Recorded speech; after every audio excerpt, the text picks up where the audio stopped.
കുട്ടികളാവുന്ന പ്രായത്തിൽ നമുക്ക് ഇവിടെ കറക്ഷൻ ചെയ്ത് കഴിഞ്ഞാൽ നീണ്ട താടികളും അപ്പർ ജൂൺ എന്തെങ്കിലും പ്രശ്നം ഉണ്ടായിട്ടുണ്ടെങ്കിൽ എല്ലാം എളുപ്പത്തിൽ മാറ്റാൻ പറ്റുമെന്ന് കേട്ടിട്ടുണ്ട്. മേളിലത്തെ താടി താഴത്തെ താടിയേക്കാളും കമ്പാരിറ്റീവ്ലി വളർച്ച കൂടുതലായിരിക്കാം, ചിലപ്പോൾ വളർച്ച കമ്പാരിറ്റീവ്ലി കുറവായിരിക്കും. പല്ലിനെ കറക്റ്റ് ചെയ്യാം 14 വയസ്സ് ആകുമ്പോഴത്തേക്ക്. താടിയിൽ മുന്നിലോട്ടല്ലേ നിൽക്കുന്നത്, അതെങ്ങനെ കറക്റ്റ് ചെയ്യാൻ പറ്റും? സ്പീഡിൽ ഗ്രോ ചെയ്യുന്ന സമയത്ത് നമുക്ക് കറക്റ്റ് ചെയ്യാം, പല്ലിനെ നിറയാക്കാം, പക്ഷേ ഇത് വൃത്തിയുടെയായിരിക്കും. കുട്ടികൾക്ക് എങ്ങനെയാണ് ബ്രഷ് ചെയ്യേണ്ടത് പോലും അറിയില്ല. മാതാപിതാക്കളുടെ ഇൻവോൾവ്മെന്റ് കൊണ്ട് കുട്ടികളുടെ പല്ല് എത്രത്തോളം നേരെയാക്കാൻ പറ്റും? They have to take initiative to ensure that why is clean. ചിരിക്കുന്ന ആളുകളെ ഭയങ്കര ഇഷ്ടമാണ് അല്ലേ? ഇപ്പൊ ഡോക്ടർ നല്ലപോലെ ചിരിക്കുമ്പോൾ കാണാൻ നല്ല ഭംഗിയുണ്ട്. ചിരിയിൽ ഒരു വിപ്ലവം കൊണ്ടുവന്നതാണ് smile designing. It's an art. ഫേസിൻ്റെ മിഡിൽ ലൈനും പല്ലിൻ്റെ മിഡിൽ ലൈനും കോയിൻസൈഡ് ചെയ്യണം. അത് അടുത്ത പല്ലിൻ്റെ ലോങ് ആക്സിസ് സെയിം ആയിരിക്കണം. മേളിലത്തെ പല്ലിൻ്റെ ആർച്ച് ശരിക്കും ഇങ്ങനെ ഈ arch should follow the lip line. ഉരുണ്ട ഫേസ് ലൈക്ക് യുവർ ഫേസ്. ഉരുണ്ട ഫേസ് ഉള്ളവർക്ക് എപ്പോഴും പല്ല് ഷാർപ്പായിരിക്കുന്നത്, ആംഗിൾസ് ലൈൻസ് എപ്പോഴും ഷാർപ്പായിരിക്കുന്നതാണ് എപ്പോഴും നല്ലത്.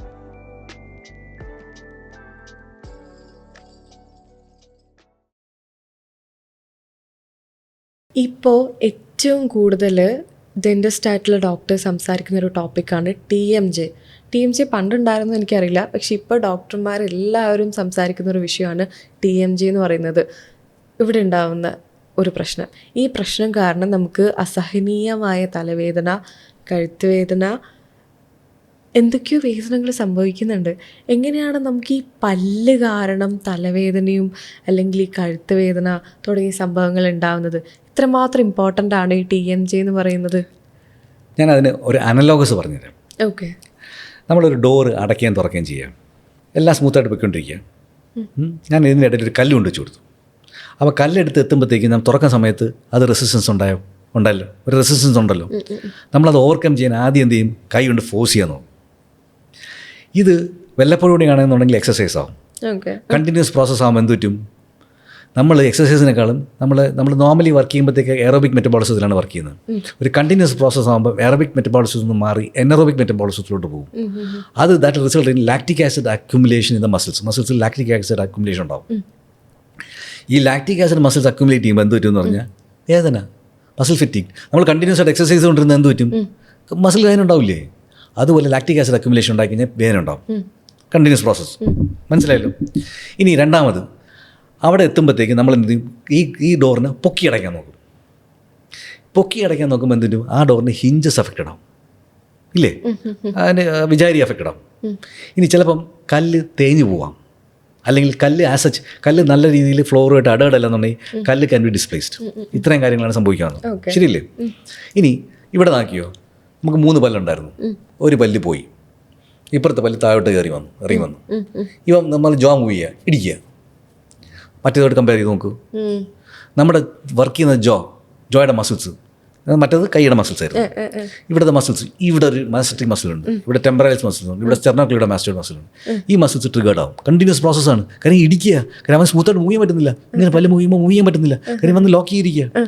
This muscle will get triggered. അപ്പോൾ ഈ ഇവിടെ മസിൽസ്, ഇവിടുത്തെ മസിൽസ്, കഴുത്ത് വേദന എല്ലാം ഉണ്ടാവും. ഒരു കാര്യം. രണ്ടാമത് ഞാൻ നേരത്തെ പറഞ്ഞില്ല, പൊക്കി അടയ്ക്കാൻ നോക്കും. അപ്പോൾ ഈ interference, I can term that interference, ഇത് മൂവ്മെൻറ്റിലുള്ള ഇൻ്റർഫിയറൻസ് ഇങ്ങനെ മാറ്റി അടയ്ക്കും. നമ്മൾ പൊക്കി അടയ്ക്കാൻ നോക്കുന്ന പോലെ. അപ്പോൾ ഈ ജോയിൻറ്റ് അഫക്റ്റഡ് ആവും. ഈ ജോയിൻറ്റിൽ ഇങ്ങനെ അടയ്ക്കുന്നത്, അപ്പം ജോയിൻറ്റ് അഫക്റ്റഡ് ആവും. ഈ ജോയിൻറ്റ് അഫക്റ്റഡ് ആകുമ്പോഴത്തേക്ക് എന്ത് പറ്റും? ഈ ജോയിൻറ്റ് പെയിൻ ഉണ്ടാവും. 2, ഈ ജോയിൻറ്റ് മിഡിൽ ഇയറിൽ 3 ബോണുണ്ട്. മാലിയസ്, ചെവിയൊക്കെ ഹെൽപ്പ് ചെയ്യുന്നത് മാലിയസ് ഇൻകസ്റ്റേപ്പിസ്, മാലിയർ ബോണുമായിട്ട് കണക്റ്റഡ് ആണ്. ഇത് ആൻറ്റീരിയർ മാലിയോളർ ലിഗമെൻ്റ് എന്നാണ് പറയുന്നത്. അപ്പോൾ എന്ത് പറ്റും? മിഡിൽ ഇയറിൻ്റെ ബാലൻസ് പോകും. അപ്പോൾ മിഡിൽ ഇയർ സ്ട്രെസ് ഉണ്ടാവും. ഇവിടുന്ന് കണക്റ്റഡ് ആണ്. അപ്പോൾ മിഡിൽ ഇയറിന് സ്ട്രെസ് ഉണ്ടാവും. അപ്പം ബാലൻസ് പോകാം. വെർട്ടിഗോ എന്ന് പറയും. നേരെ പേഷ്യൻ്റ് എന്ത് ചെയ്യും? ENT എടുത്ത് പോകും. അവർ ഈ വെർട്ടിൻ മരുന്ന് കൊടുക്കും. അതിങ്ങനെ കഴിച്ചുകൊണ്ടിരിക്കും. മനസ്സിലായി? കാരണക്കാരൻ ഇവിടെയാണ്. അത് രണ്ടാമത്തെ പ്രശ്നം. ഇനി ചിലപ്പോൾ എന്ത് പറ്റുമെന്ന് പറഞ്ഞു കഴിഞ്ഞാൽ പല്ല് എല്ലുമായിട്ട് നല്ലതായിട്ട് ഫേംലി അടടല്ല, മോണരോഗം ഉണ്ടെങ്കിൽ എന്ത് പറ്റും? പല്ല് മൈഗ്രേറ്റ് ചെയ്യും. നേരത്തെ പറഞ്ഞാൽ കല്ല് മൂവ് ചെയ്യും. ചിലപ്പം നല്ലതായിട്ട് പല്ല് അടകടാണ്, ചിലപ്പം തേയ്മാനം വന്നിട്ട് ആ പല്ലിൻ്റെ ആ ഇൻ്റർഫിയറൻസ് ഉണ്ടല്ലോ തനി തന്നെ മാറും. വരാം ഡ്യൂ ടു ദിസ്. അതായത് ഇത് തേയ്മാനം പലപ്പോഴും നോക്കുമ്പോൾ 1-2 പല്ലിലേക്ക് മാത്രം തേയ്മാനം ഉണ്ടാകും. ഡോക്ടർ വിചാരിക്കും ആ പല്ലിന് മാത്രം തേയ്മാനം. അതിൻ്റെ റീസൺ ഇൻ്റർഫിയറൻസ് ആണ്. അത് പലപ്പോഴും നമ്മൾ വിട്ടുപോകും. എവിടെയോ ഇൻ്റർഫിയറൻസ് ഉണ്ട്. ആ ഇൻ്റർഫിയറൻസ് കണ്ടു കഴിഞ്ഞാൽ ഇതാണ് ഇത് സോൾവ് ചെയ്യാൻ പറ്റും. ഇതാണ് എൻ്റെ മെയിൻ കാര്യം. ഇനി നമ്മുടെ ഈ മസിൽസ് വർക്ക് ചെയ്യാണ്, പ്രശ്നമുണ്ട്, ഈ മസിൽ അഫക്റ്റഡാണ്, ഇത് തമ്മിൽ ബന്ധമില്ല. വായുടെ അങ്ങനെയാണോ, മുഖത്ത് അങ്ങനെയാണോ? അങ്ങനെയല്ല.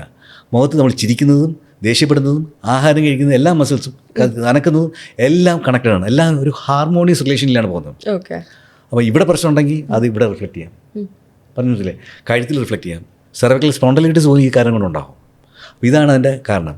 അപ്പോൾ ഇത് ശരിക്കും പറഞ്ഞു കഴിഞ്ഞാൽ ഇൻ്റർഫിറൻസ് എല്ലാം മാറ്റി പല്ലിനകത്ത് ഇതെല്ലാം ഉണ്ടാകുന്നത് പല്ലിൻ്റെ അലൈൻമെൻറ്റ് മാറുന്നത് കൊണ്ടുണ്ടാകുന്ന പ്രശ്നമാണ്. കാര്യം കണ്ടമാനം പേഷ്യൻസ് അവർക്കറിയില്ല കോസ് ഇതാണെന്ന്. പലപ്പോഴും ന്യൂറോളജിസ്റ്റിൻ്റെ ട്രീറ്റ്മെൻറ്റിലായിരിക്കും. ഞാൻ യാദൃച്ഛികമായിട്ട് നമ്മുടെ അടുത്ത് എൻ്റെ അടുത്ത് വരുമ്പോൾ ഞാൻ നോക്കുമ്പോഴത്തേക്ക് ബൈറ്റ് എല്ലാം കംപ്ലീറ്റ് കുളമായിരിക്കും. ഇതാണ്. അതെ, പല്ലുവേദന വരുമ്പോൾ അല്ലെ ഈ ഒരു ജോ പെയിൻ വരുമ്പോൾ എല്ലാവരും അങ്ങോട്ടേക്കാണല്ലോ പോകുന്നത് അല്ലേ? അതെ. അപ്പോൾ വരുമ്പോഴത്തേക്ക് ഞാൻ പറഞ്ഞു, നിങ്ങൾക്ക് ഈ വേഗം പ്രശ്നങ്ങളുണ്ടോ? ഉണ്ട്. ഞാൻ പറഞ്ഞു ഇതൊന്ന് ട്രൈ ചെയ്ത് നോക്കാം. നമുക്കെപ്പോഴും ഗ്യാരണ്ടി പറയാൻ പറ്റില്ല. കാര്യം എന്താണെന്ന് അറിയാമോ, medical science is A science of uncertainty. It's an art of probability. ഇപ്പം രാവിലെ തൊട്ട് വൈകുന്നേരം വരെ കള്ളു കുടിച്ചുകൊണ്ടിരിക്കുന്നവന് ലിവർ സിറോസിസ് വരണമെന്നില്ല, ഒന്നും ചെയ്യാത്തതിന് സിറോസിസ് വരാം. എഞ്ചിനീയറിംഗ് സയൻസിൽ 1+1 2 മനസ്സിലായി. അതുപോലെയല്ല medical science, it's just an art of probability. സാധാരണ രീതിയിൽ ഇങ്ങനെ വരാം, അത്രേ പറയാൻ പറ്റുള്ളൂ. മനസ്സിലായില്ലേ? സിഗരറ്റ് വലിക്കാത്തവന് ലങ് ക്യാൻസർ വരാം. മനസ്സിലായി. അപ്പോൾ അതുകൊണ്ട് ഞാൻ പറയും ഇതിനൊരു പോസിബിലിറ്റി ഉണ്ട്. എന്തായാലും നിങ്ങളുടെ അലൈൻമെൻറ്റ് കറക്റ്റ് ചെയ്യുന്നതാണ് നല്ലത്. ഒന്ന് നമുക്ക് ട്രൈ ചെയ്ത് നോക്കാം. So I set 95% of the people now അത് കഴിയുമ്പോഴത്തേക്ക് ന്യൂറോളജിസ്റ്റ് പോകേണ്ട കാര്യം വരുന്നില്ല. സോ അത്രയും ഇഫക്റ്റീവാണ് ഈ സാധനം. പലപ്പോഴും അത് people are not aware of it. അതാണ് എൻ്റെ മെയിൻ ഒരു പ്രശ്നം. പക്ഷേ it gives very good results. മനസ്സിലായി, വെരി ഗുഡ് റിസൾട്ട്സ്. ഡോക്ടർ, നമ്മൾ ചെറുപ്പത്തിലെ ഈ ജോ കറക്ഷൻ ചെയ്യുന്നത് നമുക്ക് വലുതാകുമ്പോൾ നല്ല ജോ ലൈനൊക്കെ ഉള്ള ഒരു മുഖമൊക്കെ കിട്ടാൻ വേണ്ടിയിട്ട് എളുപ്പമാണ് എന്ന് പറയുന്നതായിട്ടുണ്ട്. അതായത് ഇപ്പോൾ ഒരു 20s ഒക്കെ കഴിഞ്ഞ് നമ്മൾ ജോ കറക്ഷൻ ചെയ്യുന്നതിനേക്കാളും നല്ലത് വളരെ ചെറുപ്പത്തിൽ കുട്ടികളാവുന്ന പ്രായത്തിൽ നമുക്ക് ഇവിടെ കറക്ഷൻ ചെയ്ത് കഴിഞ്ഞാൽ നമ്മുടെ നല്ല നീണ്ട താടികളും അല്ലെ അതോടൊപ്പം തന്നെ ഈ അപ്പർ ജോൺ എന്തെങ്കിലും പ്രശ്നം ഉണ്ടായിട്ടുണ്ടെങ്കിൽ എല്ലാം എളുപ്പത്തിൽ മാറ്റാൻ പറ്റുമെന്ന് കേട്ടിട്ടുണ്ട്. അപ്പോൾ കുട്ടികളുടെ ജോ കറക്ഷൻ എങ്ങനെയാണ്? ഒരു കാര്യം എന്ന് പറഞ്ഞാൽ എസ്തറ്റിക്സ്, അതായത് ഇപ്പം ആദ്യം എല്ലാവരും കമ്പിട്ട് കറക്റ്റ് ചെയ്ത് പിന്നെ എന്നുള്ളതാണല്ലോ അതിൻ്റെ ഒരു കോൺസെപ്റ്റ്. പാൽപ്പല്ല് പോയതിന് ശേഷം പല്ല് പെർമനൻറ്റ് പല്ല് വരുമ്പോഴത്തേക്ക് പല്ലിൻ്റെ 13-14 വയസ്സിൽ പല്ല് ഇത് കമ്പിട്ട് കറക്റ്റ് ചെയ്യുക എന്നുള്ളത്. ഇതിലുണ്ടാകുന്ന ഒരു പ്രശ്നം എന്ന് പറഞ്ഞാൽ ചിലപ്പം മേളിലത്തെ താഴത്തെ താടിയേക്കാളും കമ്പാരിറ്റീവ്ലി വളർച്ച കൂടുതലായിരിക്കാം, ചിലപ്പോൾ വളർച്ച കമ്പാരിറ്റീവ്ലി കുറവായിരിക്കും. ഇപ്പോൾ അതിനെല്ലാം ഈ താടിയുടെ ഗ്രോത്ത് മോഡിഫൈ ചെയ്യാനായിട്ട് പറ്റിയ ഏജ് എന്ന് പറഞ്ഞാൽ 8 തൊട്ട് 14 വയസ്സ് വരെ പെണ്ണുങ്ങൾക്കും ആണുങ്ങൾക്ക് 16 വയസ്സ് വരെ പോവാം. But don't wait for that ആ ഏജ് വരാം. അതിന് കാര്യം എന്ന് പറഞ്ഞാൽ ഗ്രോത്ത് സ്പേർട്സ്, ഈ സമയത്താണ് ഗ്രോത്ത് സ്പേർട്സ് ഉണ്ടാകും. അതായത് ഫാസ്റ്റായിട്ട് ഗ്രോ ചെയ്യുന്നത്. അപ്പോൾ അത് നമ്മുടെ ലോങ് ബോൺസൊക്കെ പിന്നെ വീണ്ടും ഗ്രോ ചെയ്തുകൊണ്ടിരിക്കും. പക്ഷേ ഫേഷ്യൽ സ്കെലിറ്റൽ ഗ്രോത്ത് ഈ 16 വയസ്സ് ആണുങ്ങൾക്കും 14 വയസ്സ് പെണ്ണുങ്ങൾക്കും സമയമാകുമ്പോഴത്തേക്ക് നിന്ന് പോകും. അപ്പോൾ ഈ ഗ്രോത്ത് സ്പേർട്ടിന് യൂട്ടിലൈസ് ചെയ്ത് വേണം ജോയുടെ ഗ്രോത്തിനെ മോഡിഫൈ ചെയ്യാനായിട്ട്. മനസ്സിലായില്ലേ? ഈ പ്രായം കഴിഞ്ഞ് കഴിഞ്ഞാൽ പിന്നെ നമുക്ക് സർജിക്കൽ കറക്ഷനെ പറ്റുള്ളൂ. മനസ്സിലായി? അപ്പോൾ ഈ ഒരു സമയത്ത് നമുക്ക് ഇപ്പോൾ ഫോർ എക്സാമ്പിൾ മേളിലത്തെ താടി ഭയങ്കര സ്പീഡിൽ വളർന്നുകൊണ്ടിരിക്കുക, താഴത്തെ താടികളും. അപ്പോൾ ഇതിൻ്റെ അപ്ലയൻസ് ഇട്ടിട്ട് ഇവനെ സ്റ്റോപ്പ് ചെയ്ത് ഇവനെ ഗ്രോത്ത് ഉണ്ടാക്കിയെടുപ്പിക്കാം, അല്ലെങ്കിൽ ഇവൻ ഇങ്ങനെ വരിക. അപ്പോൾ ഇങ്ങനെയുള്ള സാഹചര്യങ്ങൾ വരുമ്പോഴത്തേക്ക് എന്ത് പറ്റുമെന്ന് അറിയാമോ, നമ്മൾ ജോയുടെ കറക്ഷൻ ചെയ്യാതെ പല്ലിൻ്റെ കറക്ഷൻ മാത്രം ചെയ്ത് കഴിഞ്ഞാൽ ഇപ്പോൾ ഈ താടി മുന്നോട്ട് തള്ളിയിരിക്കുക, പല്ല് തള്ളിയിരിക്കുക, പല്ലിനെ കറക്റ്റ് ചെയ്യാം 14 വയസ്സാകുമ്പോഴത്തേക്ക്. പക്ഷേ ഈ താടിയിൽ മുന്നോട്ടല്ലേ നിൽക്കുന്നത്, അതെങ്ങനെ കറക്റ്റ് ചെയ്യാൻ പറ്റും? അത് ആ ഗ്രോത്ത് സ്പീഡിൽ ഗ്രോ ചെയ്യുന്ന സമയത്ത് നമുക്ക് കറക്റ്റ് ചെയ്യാം. അത് കഴിഞ്ഞ് കറക്റ്റ് ചെയ്യാൻ പറ്റില്ല. ഈ ചെറിയ കുട്ടികളാകുമ്പോൾ സർജിക്കൽ കറക്ഷൻസ് ഇല്ല, സർജിക്കൽ കറക്ഷൻ ചെയ്യാതെ അപ്ലയൻസ് ഉപയോഗിച്ച് ഗ്രോത്തിനെ മോഡിഫൈ ചെയ്യാം. ഇപ്പോൾ ഉദാഹരണത്തിന് ഈ താടി സ്പീഡിൽ വളരെയാണ്, ഇവിടെ ഒരു അപ്ലയൻസ് കൊടുത്ത് ഇവിടെ പിടിച്ചിടുന്ന ഇവൻ ഗ്രോ ചെയ്യില്ല, മറ്റവൻ ഗ്രോ ചെയ്യും. സിമ്പിൾ ചിൻ ക്യാപ്പ് എന്ന് പറയും. അപ്പോൾ ഇങ്ങനെ ഓരോ അപ്ലയൻസസ് ഉണ്ട് വിച്ച് വിൽ ഹെൽപ്പ് യു. അപ്പോൾ ഇത് ആ സമയത്ത് ചെയ്തില്ലെങ്കിൽ പിന്നെ സർജിക്കൽ കറക്ഷൻ മാത്രമേ പറ്റുള്ളൂ. അപ്പം പല്ലിനെ നിരയാക്കാം, പക്ഷേ ഇത് വൃത്തിയുടെയായിരിക്കും. അപ്പോൾ അതുകൊണ്ട് എപ്പോഴും ഇറ്റ് ഈസ് പ്രിഫറബിൾ ദാറ്റ് അങ്ങനെ ഒരു സംശയം ഉണ്ടെന്നുണ്ടെങ്കിൽ 8 വയസ്സിൽ തന്നെ കൊണ്ട് കാണിക്കുകയാണെന്നുണ്ടെങ്കിൽ, ഓർത്തഡോണ്ടിസ്റ്റിനെ കണ്ട് കാണിക്കുകയാണെന്നുണ്ടെങ്കിൽ ഒരു OPG എക്സ്റേയും ലാറ്ററൽ സെഫലോഗ്രാം എന്നൊരു എക്സ്റേ എടുക്കും. ഈ ലാറ്ററൽ സെഫലോഗ്രാം എക്സ്റേ എടുക്കുന്നതെന്ന് വെച്ചാൽ ഈ ഗ്രോത്തിൻ്റെ പാറ്റേൺ അറിയാൻ വേണ്ടിയിട്ടാണ്, ഭാവിയിൽ എങ്ങനെ ഇരിക്കും എന്നുള്ളത്. അത് വെച്ചിട്ടാണ് നമ്മൾ ഡിറ്റർമിൻ ചെയ്യുന്നത് വെദർ ഈ മയോഫങ്ഷണൽ ഇതിന് പറയുന്ന മയോഫങ്ഷണൽ അപ്ലയൻസ് ഉണ്ട്, മയോഫങ്ഷണൽ അപ്ലയൻസ് ഉപയോഗിക്കണം വേണ്ടേ എന്നുള്ളത് ഡിസൈഡ് ചെയ്യുന്നത് അത് കഴിഞ്ഞിട്ടാണ്.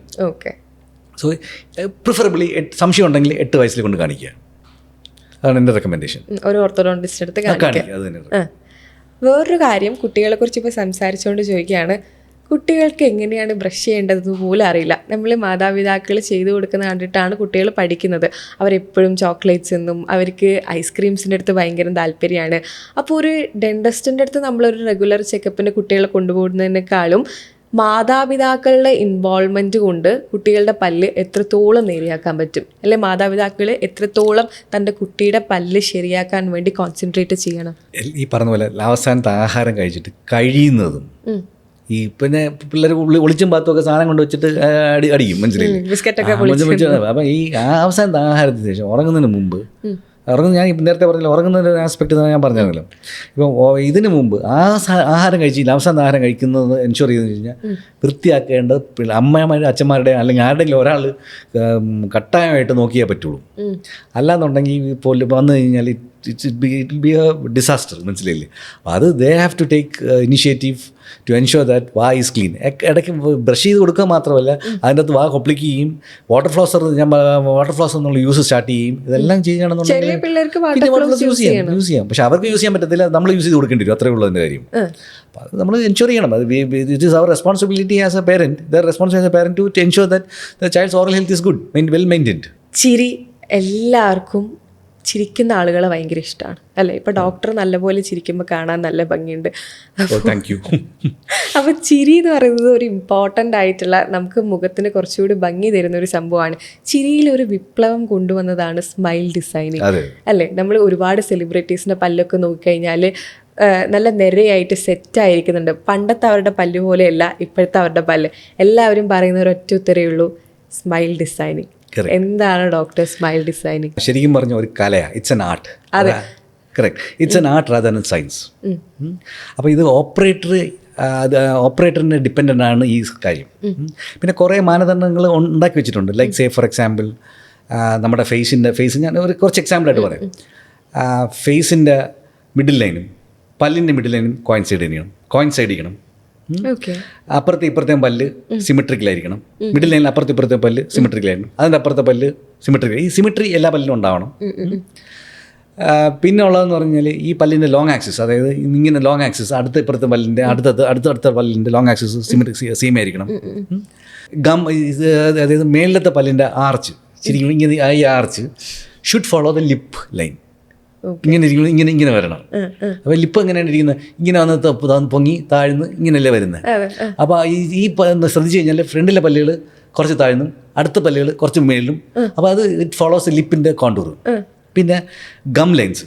പിന്നെ ചിരിക്കുമ്പോൾ സ്മൈൽ ലൈനിൽ എപ്പോഴും ശ്രദ്ധിക്കേണ്ട കാര്യം എന്ന് പറഞ്ഞു കഴിഞ്ഞാൽ ഗമ്മി സ്മൈൽ ഒരു 95% ആൾക്കാർക്കും 90% ആൾക്കാർക്കും വൃത്തികേടാണ്. പക്ഷെ ചില ആൾക്കാർക്ക്, ചില സെലിബ്രിറ്റീസ്, അക്ഷയ് കുമാർ എന്നാണെന്ന് തോന്നുന്നു, അക്ഷയ് കുമാർ, പക്ഷെ അത് വൃത്തിയിടില്ല. അവർക്ക് പലർക്കും വൃത്തിയിടില്ല, പക്ഷേ ജനറലി വൃത്തികേടാണ്. അപ്പോൾ ആ ഗമ്മി സ്മൈൽ ഉണ്ടാവാതിരിക്കാനായിട്ട് ഉള്ള മോഡിഫിക്കേഷൻസ്, ഇങ്ങനെയൊക്കെയുള്ള കുറേ കാര്യങ്ങൾ. പിന്നെ ഉള്ളതെന്ന് പറഞ്ഞു കഴിഞ്ഞാൽ ഇപ്പം ഉരുണ്ട ഫേസ്, ലൈക്ക് യുവർ ഫേസ്, ഈ ഉരുണ്ട ഫേസ് ഉള്ളവർക്ക് എപ്പോഴും പല്ല് ഷാർപ്പായിരിക്കുന്നത്, ആംഗിൾസ് ലൈൻസ് എപ്പോഴും ഷാർപ്പായിരിക്കുന്നതാണ് എപ്പോഴും നല്ലത്. അതേപോലെ ഷാർപ്പായിട്ടുള്ള ആൾക്കാർക്ക് റൗണ്ട് ആയിട്ടിരിക്കുന്നതാണ് നല്ലത്. These are all certain things which is been written. അപ്പം അത് ഈ പറഞ്ഞ കാര്യം ചെയ്യുമ്പോൾ ബാലൻസ് ആയിട്ട് പോകും. പിന്നെ ഉള്ളതെന്ന് പറഞ്ഞു കഴിഞ്ഞാൽ പിന്നെ കസ്റ്റമൈസ് ചെയ്യുക. അതായത് ചില സേ ഫോർ എക്സാമ്പിൾ മിഡിലൊരു പല്ല് ഇല്ല, പല്ലെന്തോ കാരണവശാൽ എടുത്ത് കളയേണ്ടി വന്നു, അപ്പുറത്തെ പല്ലുണ്ട്. പക്ഷേ എന്ത് പറ്റിയെന്ന് പറഞ്ഞാൽ ഈ ഇല്ലാതിരിക്കുന്ന ഡിവോയ്ഡ് ആയിട്ടിരിക്കുന്ന പല്ലിൽ സ്പേസ് കൂടുതലാണ്, വിഡ്ത്ത് കൂടുതലാണ് ദാൻ ദ അഡ്ജസൻറ്റ് പല്ല്. അവിടെ നമ്മുടെ തല വർക്ക് ചെയ്യണം. സാധാരണ രീതിയിൽ പല്ല് വെച്ച് കൊടുത്തു കഴിഞ്ഞാൽ വിഡ്ത്ത് കൂടുതലല്ലേ മറ്റേതിനേക്കാളും. അപ്പം ഈ പല്ല് വലുതും അപ്പുറത്തെ പല്ല് ചെറുതുമായിരിക്കും. അതെങ്ങനെ സോൾവ് ചെയ്യാം? അത് സോൾവ് ചെയ്യാന്ന് പറഞ്ഞാൽ ആ സെയിം സ്ഥലത്ത് പല്ലിനെ കുറച്ചുകൂടെ കോൺവെക്സ് ആക്കുക. ഇങ്ങനെ ആക്കുക, കോൺവെക്സ് ആക്കുമ്പോൾ ലൈറ്റ് വന്ന് റിഫ്ലക്റ്റ് ചെയ്യുമ്പോഴത്തേക്ക് അതിന് ചുരുക്കും. So you're playing along with the optical illusion. So you should know how to play around with the optical illusion also. So ഇതൊക്കെ കസ്റ്റമൈസ് ആണ്. ഇതൊക്കെ ഇൻഡിവിജ്വലി ഓപ്പറേറ്ററിൻ്റെ കഴിവനുസരിച്ചായിരിക്കും ഇത് വരുന്നത്. അത് it is not been written അവർ പഠിപ്പിക്കപ്പെടുന്നു അങ്ങനെയുള്ള കാര്യങ്ങളല്ല. This is all your imaginations, your ideas, your thought process, how which will work in all these kind of circumstances. That's one thing. Now what I do in these circumstances is, what I normally do is, ഞാൻ patient വന്നു കഴിഞ്ഞാൽ first we have a studio. നമ്മളവിടെ studio ഉണ്ട്. ഈ സ്റ്റുഡിയോയിൽ photo എടുക്കും. Photo എടുത്തിട്ട് കമ്പ്യൂട്ടറിലിട്ട് നമ്മൾ ഡിസൈൻ ചെയ്യും. Only after designing that we will send it to the lab. Not the lab people does the work first. It's a difference. Normally എല്ലാവരും അങ്ങനെയാണ് ചെയ്യുന്നത് അല്ലേ? ലാബിൽ അയച്ചു കൊടുത്തിട്ടാണ് പിന്നെ ഡിസൈൻ ചെയ്യുന്നത്. ഇപ്പൊ ഡോക്ടർ ഡിസൈൻ ചെയ്തതിന് ശേഷമാണ് ലാബിൽ അയച്ചു കൊടുക്കുന്നത്. That's one thing. The second thing is പേഷ്യൻറ്റിന് ചിലപ്പം ഹാപ്പി ആയിരിക്കും, പക്ഷേ എനിക്ക് ഹാപ്പി അല്ല എങ്കിൽ I will do the necessary modification, then only I'll let. If patient says, I want only this, then definitely yes. പക്ഷേ ഞാൻ after I see the case, if I am not happy, I'll tell the patient, these are the modifications which I would like to do. If patient says, we will go, we have a consensus, we'll go ahead. Otherwise, if patient is insisting that he wants only that, then we'll go ahead with that. About there will be always a consensus with me and the patient with regard to the final results. Okay. This is what we normally do. And we get fabulous results, fantastic results with the smile, because the thought process, is customization. I feel really ഞാൻ പലപ്പോൾ ഭയങ്കര happy ആവും. കാര്യം എന്ന് പറയുമ്പോൾ പല challenging cases ഉണ്ടാവും aesthetically എങ്ങനെ satisfy ചെയ്യണം. And there are a lot of modifications which we have done to bring in very good aesthetics. Okay. Patients are very happy. I'm really happy about it. ഭയങ്കര informative ആയിട്ടുള്ള ഒരു സെഷനായിരുന്നു doctor. നമ്മൾ immediate dental ഇംപ്ലാൻസിനെ കുറിച്ച് സംസാരിച്ചു, oral ഹൈജീനെ കുറിച്ച് സംസാരിച്ചു, ഡയബറ്റീസിനെ കുറിച്ച് സംസാരിച്ചു, പ്രഗ്നൻ്റ് ആയിട്ടുള്ള സ്ത്രീകളിൽ എന്തുകൊണ്ടാണ് ഓറൽ ഇഷ്യൂസ് ഉണ്ടാവുന്നതിനെ കുറിച്ച് സംസാരിച്ചു, സ്മൈൽ ഡിസൈനിങ്ങിനെ കുറിച്ച് സംസാരിച്ചു. ഒരുപാട് ടോപ്പിക്സ് നമ്മൾ കവർ ചെയ്തിട്ടുണ്ട് ഈ ഒരു സെഗ്മെൻറ്റിൽ. ഇനിയും നമുക്ക് അടുത്ത ഇൻട്രസ്റ്റിംഗ് ടോപ്പിക്സ് ആയിട്ട് വീണ്ടും കാണാം. Thank you doctor. Thank you so much. Thank you.